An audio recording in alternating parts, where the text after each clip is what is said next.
অঙ্গানি যস্য সকলেন্দ্রিয়বৃত্তিমন্তি পশ্যন্তি পান্তি কলয়ন্তি চিরং জগন্তি আনন্দচিন্ময় সদুজ্জ্বল বিগ্রহস্য গোবিন্দমাদিপুরুষং তমহং ভজামি। বন্দে অহং শ্রীগুরো শ্রীযুত পদকমলম শ্রীগুরুন বৈষ্ণবাংশ্চ শ্রীরূপং সাগ্রজাতম সহগণ রঘুনাথান্বিতং তং সজীবং সাদ্বৈতং সাবধূতং পরিজন সহিতং কৃষ্ণ চৈতন্য দেবং শ্রীরাধা কৃষ্ণ পাদং সহগণ ললিতা শ্রী বিশাখান্বিতংশ্চ নমো বিষ্ণুপদায় কৃষ্ণ পৃষ্ঠায় ভূতলে শ্রীমতে ভক্তিবেদান্ত স্বামিনিতি নামিনে। নমস্তে সারস্বতে দেবে গৌরবাণী প্রচারিণে নির্বিশেষা শূন্যবাদী পাশ্চাত্যদেশতারিণে। আজানুলম্বিত ভুজৌ কনকাবদাতৌ সংকীর্তনৈকপিতরৌ কমলায়তাক্ষৌ বিশ্বম্ভরৌ দ্বিজবরৌ যুগধর্মপালৌ বন্দে জগৎপ্রিয়করৌ করুণাবতারৌ। জয় শ্রী কৃষ্ণ চৈতন্য প্রভু নিত্যানন্দ শ্রী অদ্বৈত গদাধর শ্রীবাসাদি শ্রী গৌর ভক্তবৃন্দ। হরে কৃষ্ণ কৃষ্ণ কৃষ্ণ হরে হরে, হরে রাম রাম রাম হরে হরে। ওং নমো ভগবতে বাসুদেবায়, ওং নমো ভগবতে বাসুদেবায়, ওং নমো ভগবতে বাসুদেবায়। নারায়ণং নমস্কৃত্য নরং চৈব নরোত্তমং দেবীং সরস্বতীং ব্যাসং ততো জয়ং উদীরয়েৎ। তমাদিদেবং করুণানিধানং তমালবর্ণং সুহিতাবতারং অপার সংসার সমুদ্র সেতুং ভজামহে ভাগবত স্বরূপম। গ্রন্থরাজ শ্রীমদ্ ভাগবত মহাপুরাণ কি জয়। ষষ্ঠ স্কন্ধ ষোড়শ অধ্যায় ৩৭তম শ্লোক থেকে আলোচনা। চিত্রকেতু মহারাজের ভগবত বন্দনা, ভগবত স্তুতি। তো গতকালকে আমরা বেশ কয়েকটি শ্লোকে চিত্রকেতু মহারাজের স্তুতি পড়েছি। আজকেও কয়টা শ্লোকে পড়ব। সেই সঙ্গে গুরু মহারাজের আশীর্বাদ প্রার্থনা করি। নমো বিষ্ণুপাদায় কৃষ্ণ পৃষ্ঠায় ভূতলে শ্রীমতে জয় পতাকা স্বামী নিতি নামে। নমো আচার্য পাদায় নিতাই কৃপা প্রদায়িনে গৌর কথা ধামদায় নগর গ্রামদায়। ৩৭ শ্লোক। পরমাণু পরম মহত তমাদ্যনান্তর্বর্তী ত্রয় বিধুর আদাবন্তে অপি চ সত্যানাম যদ ধ্রুবম তদেবান্তরালে অপি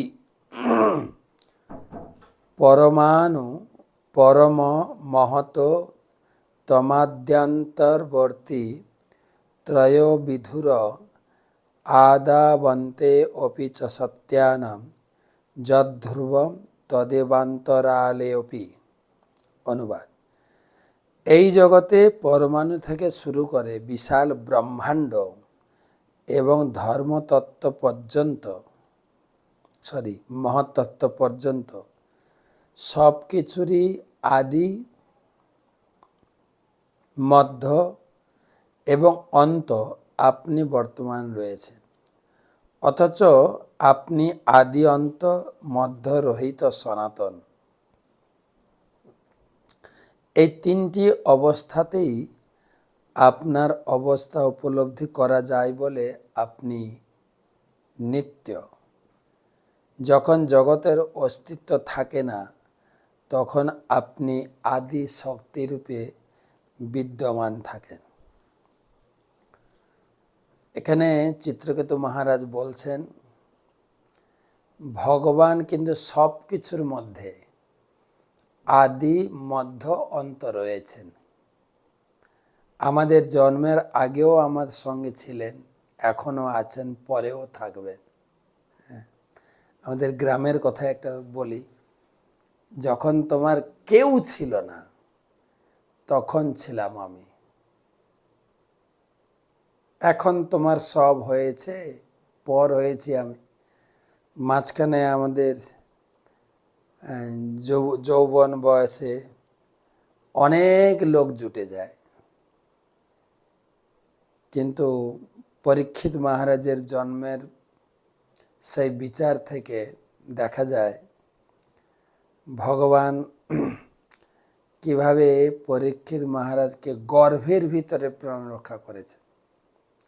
আমরা যে এই জন্ম প্রক্রিয়াটা যখন দেখছি, মায়ের গর্ভে শিশু কত অসহায়ভাবে থাকে। ভাগবতমের ৩য় স্কন্ধে কপিল শিক্ষা ৩১ অধ্যায়ে বর্ণনা করা হয়েছে। মা বাবার মিলনের ৩ দিনে শিশু কত বড় হয়, ৭ দিনে, ১৫ দিনে, ১ মাসে, ৩ মাসে, ৭ মাসে। ৭ মাসে যখন তার চেতনা ফিরে যায়, তখন সে উপলব্ধি করে কত কষ্টের মধ্যে আমি আছি। তখন সে ভগবানকে ডাকতে শুরু করে।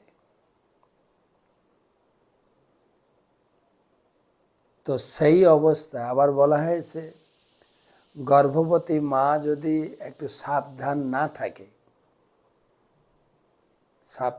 না থাকে, তখন তাকেও ধরো অত্যন্ত ঝাল, কটু, তিক্ত এগুলো খাওয়ার ফলে তাকে পীড়া দেয়, কিন্তু খুব কষ্ট দেয়। তো সেই জন্য খুব সাবধান, কত কষ্টের ভিতরে থাকতে হয়। তো বলছেন, আদিতে আপনি সেই সময়েও ছিলেন, বা বেদেও বলা হয়েছে দা সুপর্ণা সুজয়া, ভগবান পরমাত্মা রূপে এবং আমি আত্মা সব সময় আছে, সখা বন্ধু রূপে। তো ভগবান আছেন। আমরা এই জন্মগ্রহণ করলাম, যুবক হলাম, বৃদ্ধ হয়ে মারা যাব, ভগবান থাকবে কেন? বলছেন পরমাণু থেকে বৃহৎ জীব পর্যন্ত ভগবান সবসময় আছে। ভগবানকে কেউ উপলব্ধি করতে পারে, কেউ পারে না। ব্রহ্মসংহিতায় বলেছেন, অণ্ডান্তরস্থ পরমাণু চয়ান্তরস্থম। অনুপরমাণু সব কিছুর মধ্যে, দেওয়ালের মধ্যে।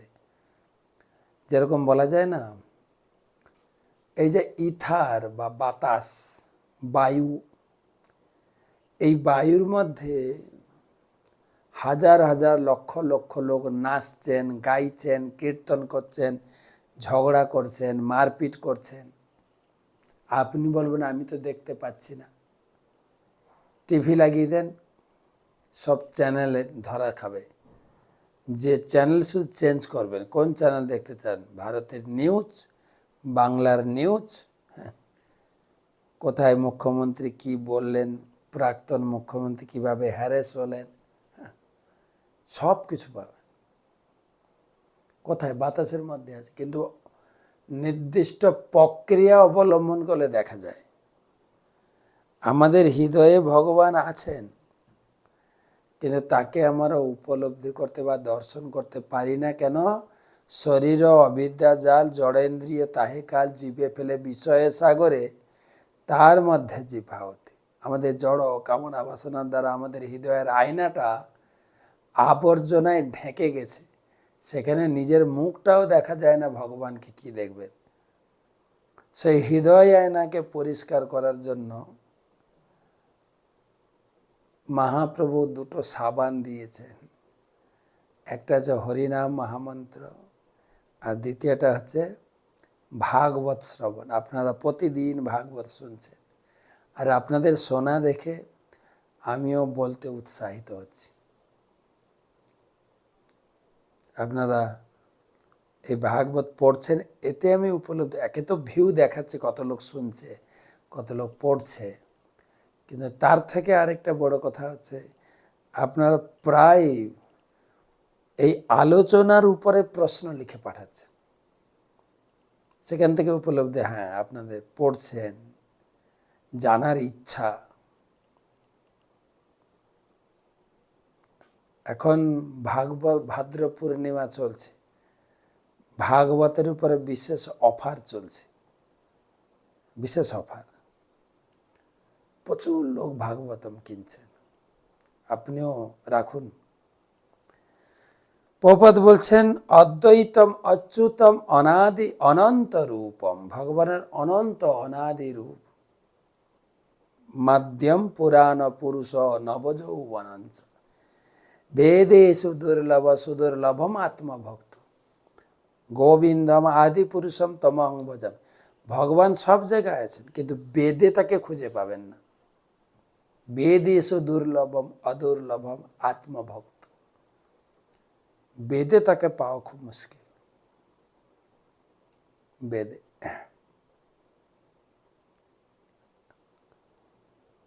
কেবলমাত্র ভক্তির মাধ্যমে ভাগবতের প্রতিটি পৃষ্ঠায় ভগবানকে লাভ করা যাবে। ভগবান যখন এই জগৎ থেকে বিদায় নিচ্ছিলেন, প্রবাস তীর্থে উদ্ধব আর মৈত্রেয়ের কাছে বসে ভাগবত তত্ত্বজ্ঞান দান করেছে। আর উদ্ধবের সামনেই ভগবান নিজেকে ভাগবতের প্রতিটি পৃষ্ঠাতে মিলিয়ে দিয়েছে। তাই তিনি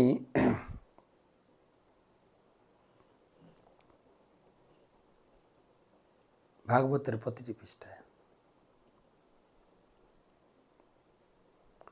উদ্ধবকে বলেছেন ভগবান, তুমি যখনই ভাগবত পড়বে, ভাগবতের প্রতিটি পৃষ্ঠাতে তুমি আমাকে দর্শন করবে। এই হচ্ছে ভাগবত পড়ার মূল উদ্দেশ্য। অনেকে জিজ্ঞাসা করছেন, মহারাজ আমি ডেলি ভাগবত পড়ি, ডেলি ভাগবত শুনি, আমার কিছু মনে থাকে না। মনে থাকা একটা ভগবানের আশীর্বাদ, কিন্তু তার থেকে বড় আশীর্বাদ হচ্ছে ভগবানকে উপলব্ধি করা, ভাগবতের প্রতিটি পৃষ্ঠায় প্রজ্বলিতভাবে তিনি প্রকাশিত।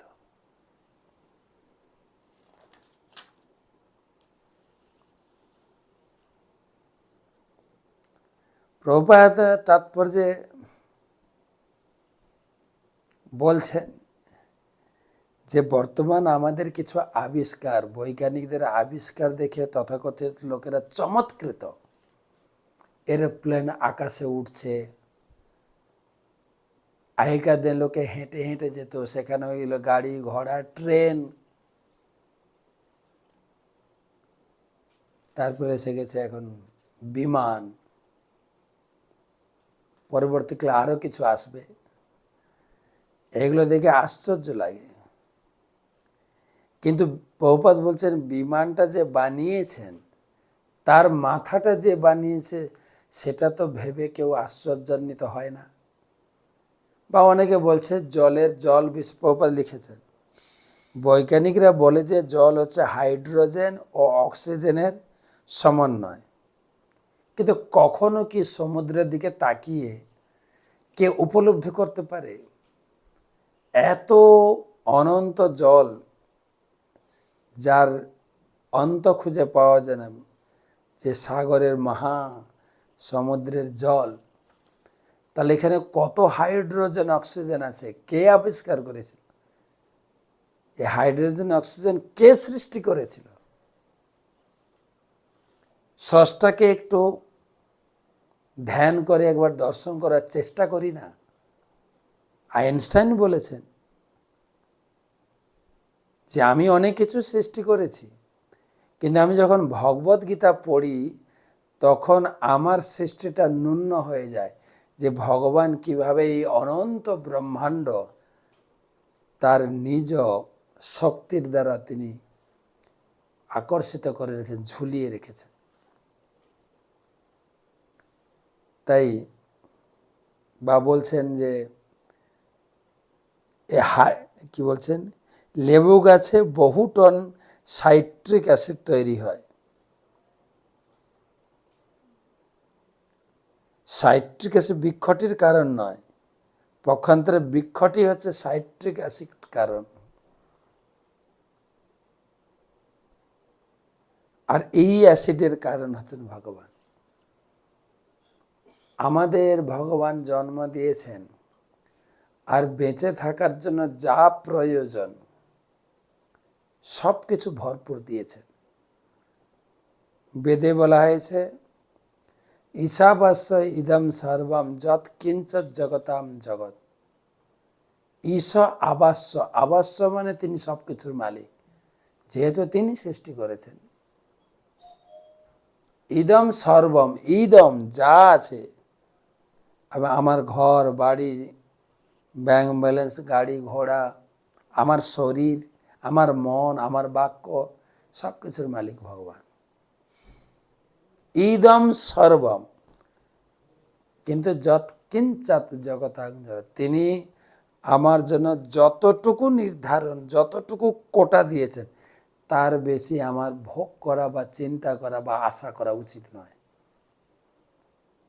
আর ওই শ্লোকের তাৎপর্য প্রভুপাদ লিখলেন যে আমাদের বেঁচে থাকার জন্য যা প্রয়োজন ভগবান সব কিছু রেখে গেছে।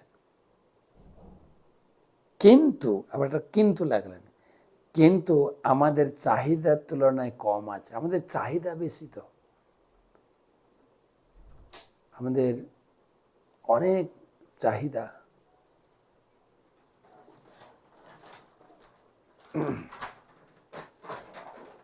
চাহিদার তুলনায় কম আছে।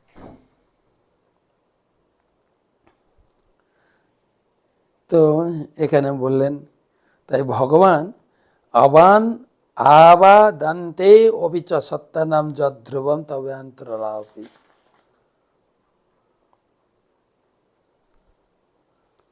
ভগবান তিনি আদি মধ্য অন্ত, আমার জীবনের, প্রত্যেকের জীবনের তিনি ধারণ করে আছে। পরের শ্লোক, ক্ষিত্যাদি ভীরেশ কিলাবৃতঃ সপ্তর্ভিদশ গুণ তরৈরণ্ডকোশ যত্র পতত্ত অনুকল্প সহাণ্ড কোটিভিস্তদন্ত। ক্ষিত্যাভিভীরেশ কিলাবৃতঃ সপ্তর্ভিদশ গুণত্তরৈরণ্ডকোশ যত্র পতত্তনুকল্প সহাণ্ড কোটিভিস্তদন্ত। প্রতিটি ব্রহ্মাণ্ড মাটি, জল, আগুন, বায়ু, আকাশ, মহাতত্ত্ব এবং অহংকার, এই 7টি আবরণের দ্বারা আচ্ছাদিত।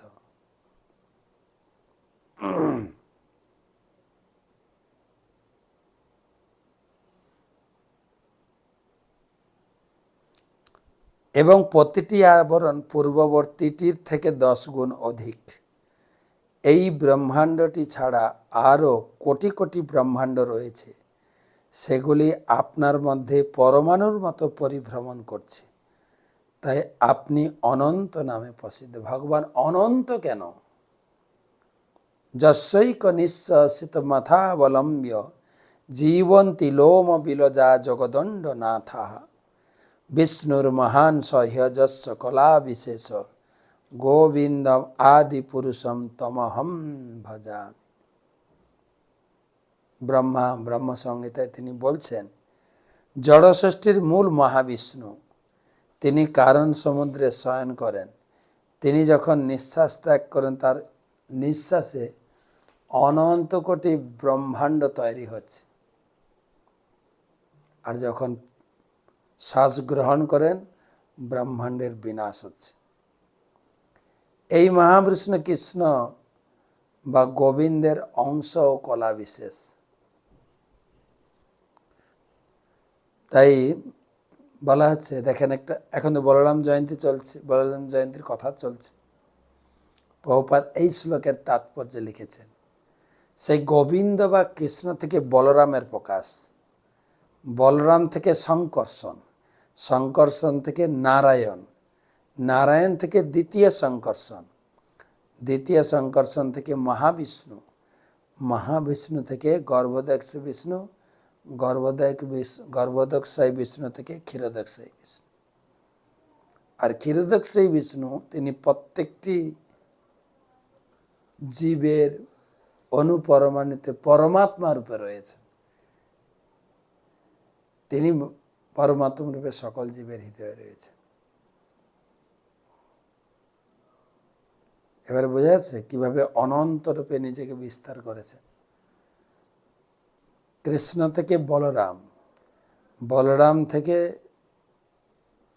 সংকর্ষণ, সংকর্ষণ থেকে নারায়ণ, নারায়ণ থেকে মহাবিষ্ণু, মহাবিষ্ণু থেকে গর্ভদক্ষায় বিষ্ণু, গর্ভদক্ষায় বিষ্ণু থেকে ক্ষীরদক্ষায় বিষ্ণু। আর এই জন্য গীতাতে যখন 10ম অধ্যায়ে ভগবান তার নিজের বিভূতি বলছিলেন, বলে তোমাকে আর কি বলবো, অথবা বহু নৈকেতন কিং জ্ঞাতেন তবার্জুন বিষ্টভাহমিদম কৃষ্ণম একাংশেন স্থিত জগৎ। আমি এক অংশের দ্বারা এই জগৎকে ধারণ করে আছি। আর বেশি কি তোমাকে বলবো, কি বেশি বলতে পারি? হে অর্জুন, আমি অধিক কি আর বলবো? জেনে রাখো, আমার এক অংশের দ্বারা এই জগতে আমি ব্যাপৃত আছি।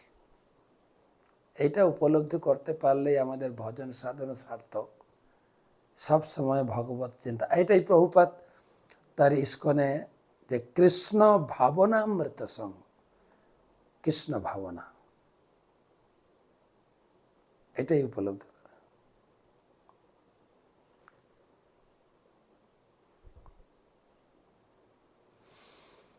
বিষয় তৃষ নর পশব য উপাসতে বিভূতি ন পরম তাম তেষামাশীষ ঈশ তদনু বিনশন্তি যথা রাজকুলম। বিষয় তৃষ নর পশব য উপাসতে বিভূতির্ন পরম তাম তেষামাশীষ ঈশ তদনু বিনশন্তি যথা রাজকুলম। অনুবাদ, হে পরমেশ্বর ভগবান, যে সমস্ত বুদ্ধিহীন ব্যক্তিরা জড় সুখ ভোগের পিপাসু এই দেবদেবীর উপাসনা করে, তারা নরপশু তুল্য। চিত্রকেতু মহারাজ বলছেন, ভগবানের এত করুণা, তিনি অনন্ত রূপে বিস্তার করে প্রত্যেক জীবের হৃদয়ে বসে তার মনোবাসনা পূর্ণ করছেন। একং বহু নাম য বিদধাতি কামান। তিনি সকলের ভরণ পোষণ, তিনি সকলের দায়িত্ব গ্রহণ করেছেন।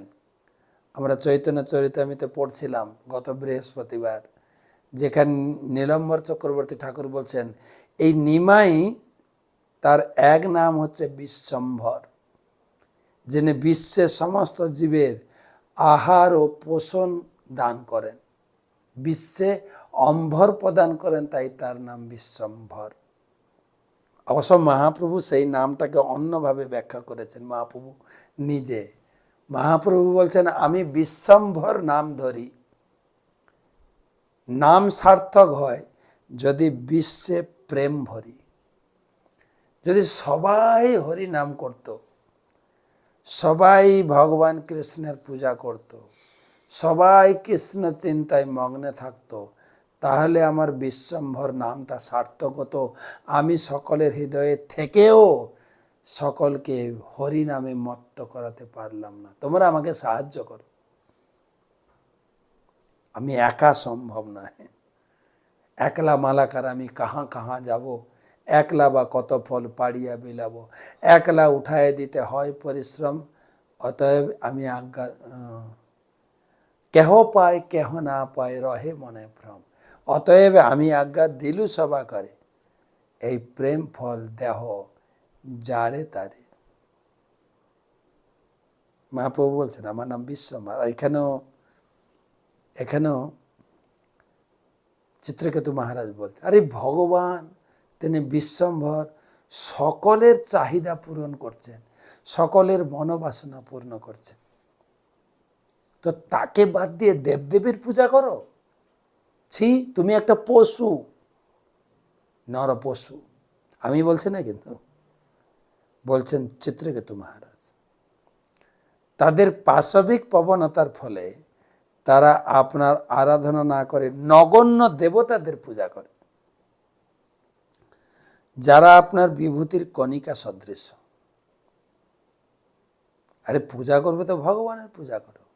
ভগবান নিজে বলেছে, ঠিক আছে আমি দেবদেবীদের দিয়ে তোমাদের মনোবাসনা সব সাপ্লাই দিচ্ছি, তোমাদের যা প্রয়োজন, কিন্তু পূজা করো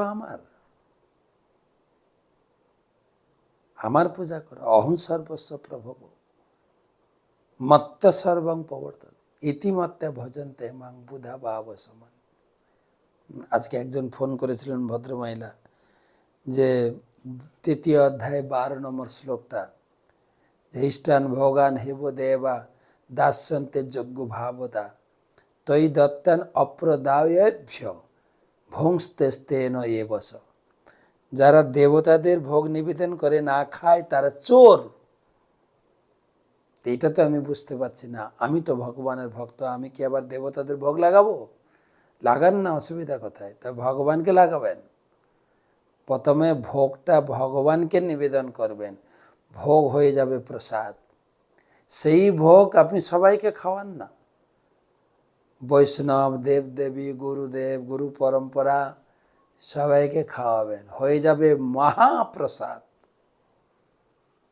কিন্তু এই শ্লোকের অর্থ যেটা ভগবান বলছেন 3 অধ্যায় 12 নম্বর শ্লোক গীতায়, যে আমার ভক্তরা আমাকে নিবেদন করে প্রসাদ পাবে, কিন্তু যারা আমার পূজা করে না, অ্যাটলিস্ট কমপক্ষে দেবতাদের পূজা করুক, ধর্মটা কমপক্ষে মানুক, সেই হিসাবে বলেছেন। গীতায় বলেছেন দেবদেবীর পূজা করো। তবে কারা করবে? যারা আমার পূজা করবে না, যারা বোকা, অল্প বুদ্ধি সম্পন্ন, তারা দেবদেবীর পূজা করবে। আর এখানে ভগবান তো মার্জিত ভাষা দিয়ে বলেছেন অল্প বুদ্ধি সম্পন্ন, তাদের বুদ্ধিটা খুব স্বল্প। আর এখানে বলছেন চিত্রকেতু মহারাজ তারা নর পশু। গীতায়ও বলেছেন ভোগৈশ্বর্য প্রসক্তানাম তয়া অপরিত চেতসা। এই ভোগ ভোগ ভোগ ভোগ করে ছুটছে লোকে। আমি কয়েকদিন আগে মায়াপুর থেকে, কলকাতা থেকে, দিল্লি থেকে ব্যাঙ্গালোর এলাম, কি লোকের ভিড়! এমনকি বিমানবন্দরেও লোকজন গিজগিজ করছে, লোক দৌড়াচ্ছে।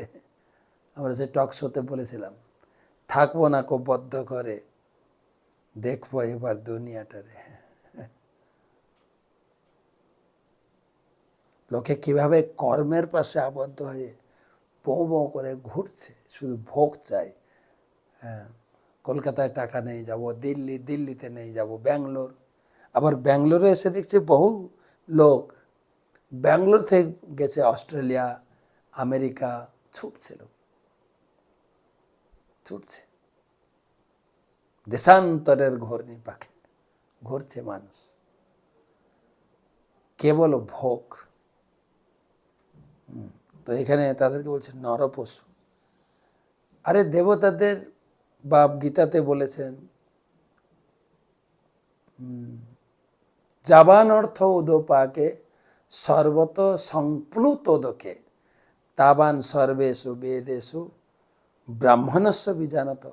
ব্রহ্ম বা ভগবানের উপাসনা করাটা ক্ষুদ্র ক্ষুদ্র দেবদেবীর উপাসনা করার থেকে বৃহৎ জলাশয় ভগবানের উপাসনা করা।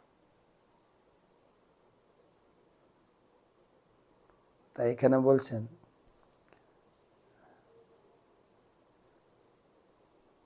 সমস্ত ব্রহ্মাণ্ড যখন লয় হয়ে যায় তখন দেবতাদের প্রদত্ত আশীর্বাদ, তাদেরও জীবনকাল শেষ হয়ে যায়। ঠিক যেভাবে রাজা ক্ষমতাচ্যুত হলে তার অনুগৃহীত ব্যক্তিদের ভোগসমূহ নষ্ট হয়ে যায়। যখন ব্রহ্মাণ্ড লয় হয় দেবতাদের বুদ্ধি শেষ। উদাহরণ দিয়েছেন, রাজা ক্ষমতাচ্যুত হলে তার যে আশেপাশের লোকগুলোর ভোগ বুদ্ধি শেষ। বর্তমান কালে দেখেন যারা আগের সরকার ছিলেন, যেই আমাদের প্রাক্তন মুখ্যমন্ত্রী তিনি ভোটে হেরে গেলেন, বাকি সবাইয়ের ভোগ বুদ্ধি সব শেষ।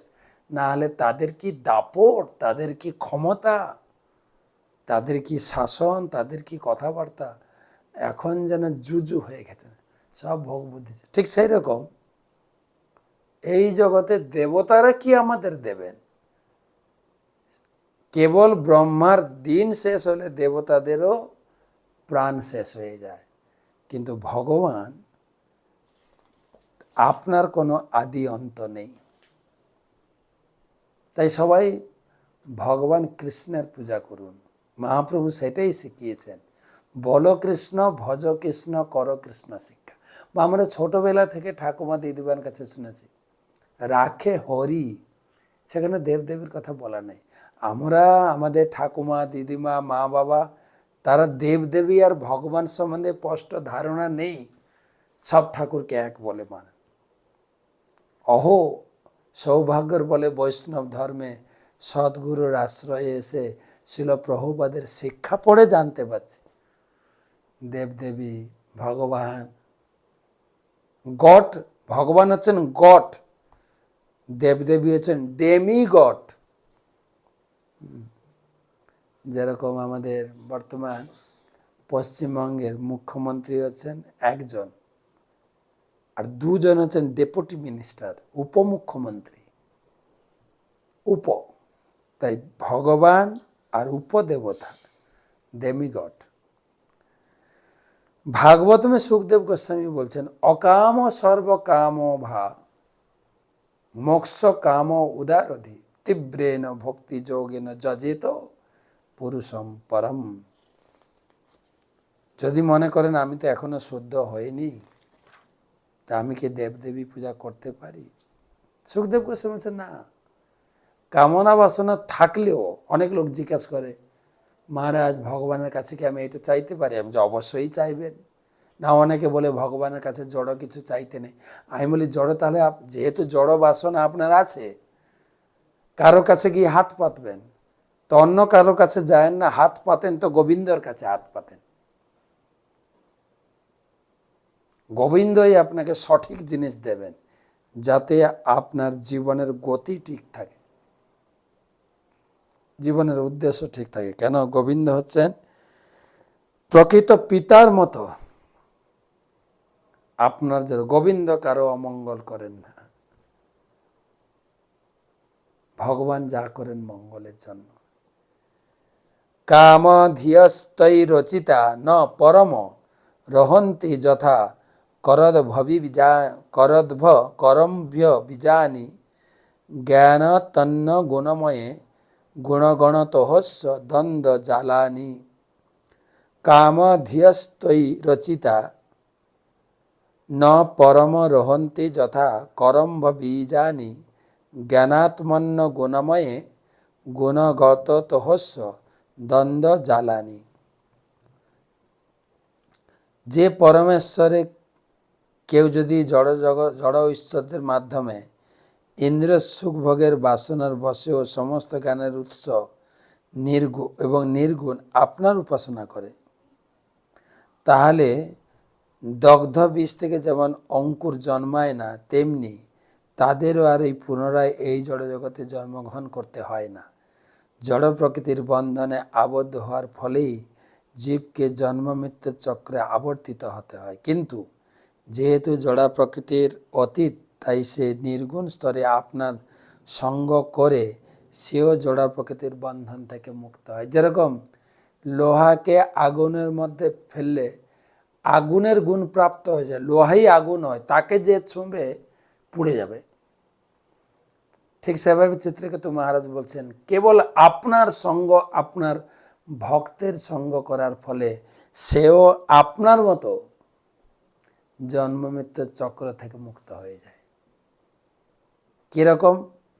দগ্ধ বীজ উদাহরণ দিয়েছে। যেরকম কোনো বীজ, কুমড়ের বীজ হোক, ধান হোক, যে ধান সিদ্ধ করা হয় চালের জন্য, সেই ধান মাঠে ফেললে গাছ হবে তো না, সিদ্ধ হয়ে গেছে, তো বয়েল হয়ে সিদ্ধ হয়ে গেছে। ঠিক সেই রকম সাধনায় যদি কেউ সিদ্ধ লাভ করে, তার থেকে আর পরের জন্মই হবে না। কেন? সিদ্ধির দগ্ধ বীজ মানে একদম সিদ্ধ হয়ে গেছে, আর পুনর্জন্ম হবে না। প্রপাত বলছেন যে কোনো ভাবে ইন্দ্র সুখভোগের বাসনা হোক, চিত্রকেতু মহারাজ বলছেন ইন্দ্র সুখভোগের বাসনা নিয়েও আপনি কৃষ্ণ ভক্তি করুন। ধীরে ধীরে বাসনা শুদ্ধ হয়ে দগ্ধ বীজ আপনার থেকে আর জন্ম হবে না, আপনি ভগবত ধামে ফিরে যাবেন। কেউ যদি কোনো না কোনো মতে কৃষ্ণ ভক্তি লাভ করেন, এমনকি তা যদি জড়জাগতিক লাভের জন্য হয়, তার ফলে তিনি মুক্ত হবেন। কামা দেশাৎ ভয়াৎ স্নেহাৎ, এমনকি কাম দেশ ভয় স্নেহ অথবা যে কোনো কারণে হোক কৃষ্ণের সঙ্গে নিজেকে যুক্ত করুন। জিত মজিত তদা ভবতা যদাহ ভাগবতম ধর্মম অনবদ্যম নিষ্কিঞ্চনা যে মুনয় আত্মরামা যমুপাসতে অপবর্গায়। জিত মজিত তদা ভবতা যদাহ ভাগবতম ধর্মম অনবদ্যম নিষ্কিঞ্চনা যে মুনয় আত্মরামা যমুপাসতে অপবর্গায়। হে অজিত, আপনি যখন আপনার শ্রী পাদপদ্মের আশ্রয় লাভের পন্থা স্বরূপ নিষ্কলুষ ভাগবত ধর্ম বলেছিলেন, তখন আপনার বিজয় হয়েছিল। চতুষ্ষণের মতো জড় বাসনামুক্ত আত্মারামেরও জড় কলুষ থেকে মুক্ত হওয়ার জন্য আপনার আরাধনা করেন। অর্থাৎ আপনার শ্রী পাদপদ্মের আশ্রয় লাভের জন্য তারা ভাগবত ধর্মের পন্থা অবলম্বন করেন। অর্থাৎ ভাগবত পন্থা হচ্ছে শ্রেষ্ঠ পন্থা, যার মাধ্যমে এই জীবনেই ভোগবাসনা পূর্ণ হবে এবং মনুষ্য জীবনের উদ্দেশ্য সার্থক হবে। হে ভগবান, তাদের আপনি আশ্রয় দান করে তাদেরকে মুক্ত করুন। এমনকি চতুষ্ষণাদি বড় বড় ব্যক্তিও আপনার চরণে আশ্রয় গ্রহণ করেছে। আপনার জয় হোক। আপনি আপনার এই ভাগবত ধর্মের পন্থা অবলম্বন করার জন্য বড় বড় ব্যক্তি আপনার চরণে আশ্রয় গ্রহণ করেছেন। তো 40 পর্যন্ত আমরা পড়লাম, বাকি 41 থেকে কালকে পড়ব। বলরাম কথা একটু বলি। নমস্তে বলিনা শ্রেষ্ঠ, নমস্তে মুসলায়ুধ, নমস্তেস্তু হলগ্রাম, নমস্তে মুসলায়ুধ, নমস্তে রেবণীকান্ত, নমস্তে ভক্তবৎসল, নমস্তে বলিরাম শ্রেষ্ঠ, নমস্তে ধরণীধর, পলম্বারে নমস্তেস্তু ত্রাহি মাম কৃষ্ণ পূর্বজ। তো বলরামের আমরা বিস্ময়কর লীলা আমরা বলেছি গতকালকের সত্রে। আজকে ধেনুকাসুর বধ। কৃষ্ণ তিনি যখন অঘাসুরকে বধ করেছিলেন তার বয়স ছিল 5 বছর। 5 বছর বয়স পর্যন্ত বলা হয় বাল্য, তারপরে 6 থেকে 10 পৌগণ্ড। এই যখন 6-এ পা দিলেন তখন গাই চড়ানোর মতো তিনি বায়না ধরলেন, এবার আমি গাই চড়াবো, বাছুর নিয়ে যাব না। বাবা মোটেই রাজি হচ্ছিলেন না, এখনো তুমি ছোটে আছো, যদি গাই একবার হেঁচড়া দিয়ে টেনে নিয়ে যায় তখন তুমি কি করবে? না, আমি যাব। আর যাব জেদ ধরলেন। আর তখন গাইরাও তারাও ধর্মঘট করছেন, কৃষ্ণ যদি যায় আমাদের নিয়ে তাহলে যাবো, যাব না। আমার মনে হয় আমাদের কমিউনিস্ট পার্টি ধর্মঘট করছিল না, এই গাইদের থেকে এসছে নাকি ধর্মঘট। তো গাই চড়ানো শুরু হলো, সখারা যেতেন, তাদের মধ্যে লিডার ছিলেন বলরাম। বলরামকে খুব প্রশংসা করতেন। যেই রাস্তা দিয়ে যেতেন সখারা, গাছের ফুলগুলো ঝরে পড়তো, যেন বলরামের মাথায়। সবাই বলছেন, বলরাম তোমাকে সবাই পুষ্পবৃষ্টি করছে, লতা পাতা তোমার চরণ ধরে তোমাকে প্রণাম করছে। ধন্য বৃন্দাবনবাসী, ধন্য তোমার মতো ব্যক্তিত্বের দর্শন, স্পর্শন এবং চরণ ধুলি শিখতে হয়। কখনো কোনো খেলাধুলা করে বলরাম কারো মাথায়, কারো কোলে মাথা দিয়ে শুয়ে পড়তেন, সখারা এসে তার শরীর মর্দন করতেন। কৃষ্ণ এসে কখনো পা টিপতেন, কখনো গাছের ডাল দিয়ে হাওয়া করতেন, এরকম আনন্দ উপভোগ করতেন। একদিন গাই নিয়ে চড়াতে গেছেন তাল বনে, আর তাল বনে তাল পেকেছে। এই তালের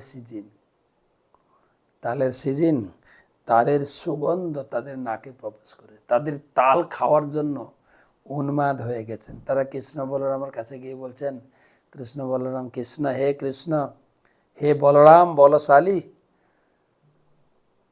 আমাদের এই তালের সুগন্ধ আমাদেরকে মাতিয়ে তুলেছে, আমরা একটু তাল খেতে চাই। কিন্তু পাশেই তাল বাগান, কিন্তু সেখানে কেউ গিয়ে তাল খেতে পারে না। ধেনুকাসুর বলে এক অসুর বাস করছে, যার কর্তৃত্ব এমন, কেউ সেখানে যেতে পারে না, যে যায় তাকে খেয়ে ফেলে। এমনকি আকাশ দিয়ে পাখি উড়ে গেলেও সে পাখিকে ধরে খেয়ে ফেলে। চলো না, একমাত্র তোমরা দুজন যদি আমাদের সাহায্য করো বা আমাদেরকে তাল খাওয়াতে পারো, সেইটুকু আশা পোষণ করতে পারি। অনেক অনুনয় বিনয় করতে কৃষ্ণ বলরাম দুজন গেছেন ধেনুকাসুর যেখানে বাস করে।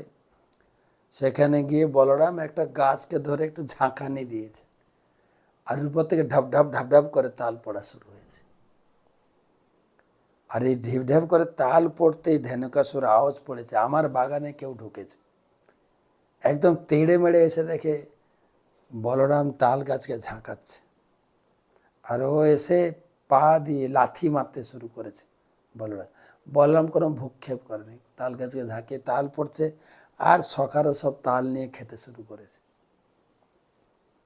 আর অনেকবার জোরে জোরে লাথি মারা শুরু। বলরাম তখন খপ করে দুটো পিছনের পা ধরে লাটিমের মতো ঘোরাতে শুরু করেছে।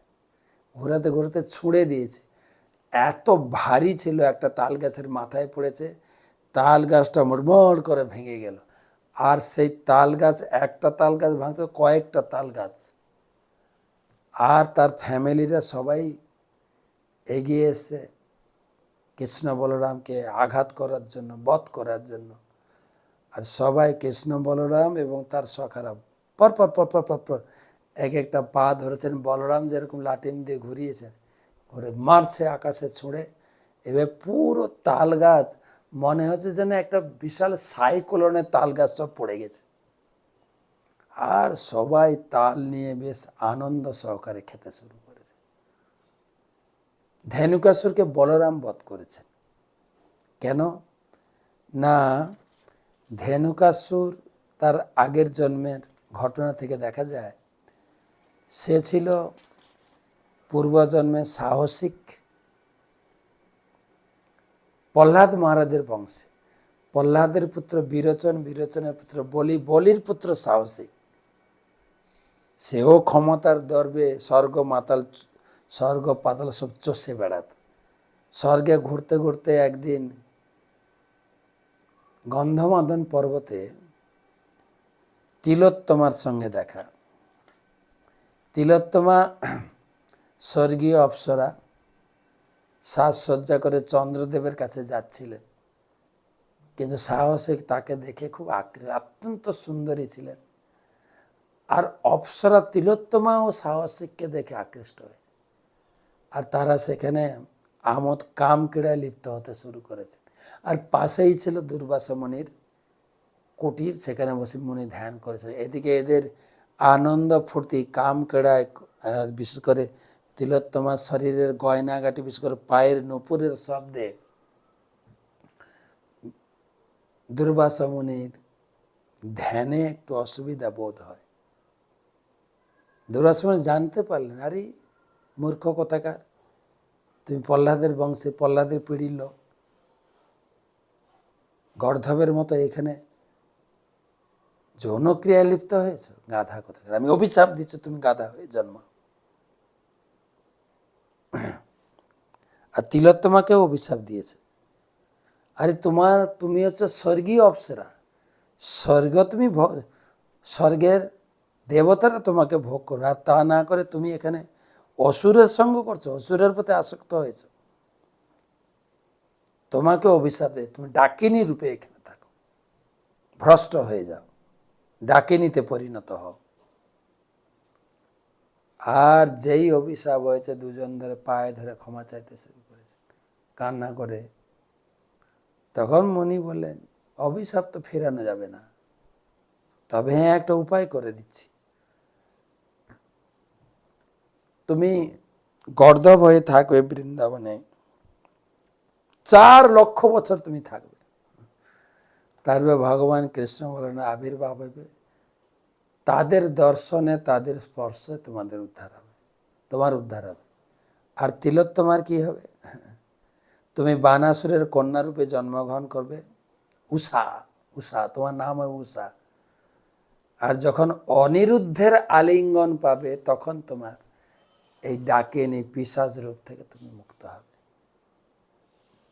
সেখান থেকে এখানে বাস করতেন। আর বলরাম কেন বধ করলেন? কৃষ্ণ বধ করা নিষেধ ছিল। কৃষ্ণ যখন হিরণ্যকশিপুকে বধ করেছিলেন, তখন প্রহ্লাদকে কথা দিয়েছিলেন, তোমার বংশে আমি আর কাউকে হত্যা করব না। সেই জন্য কৃষ্ণ হত্যা না করে বলরাম হত্যা করেছেন। তো যাই হোক, আমরা ধেনুকাসুর বধ সম্বন্ধে পড়লাম। কালকে পলম্বাসুর বধ সম্বন্ধে কথা নিয়ে আসবো। শুভরাত্রি।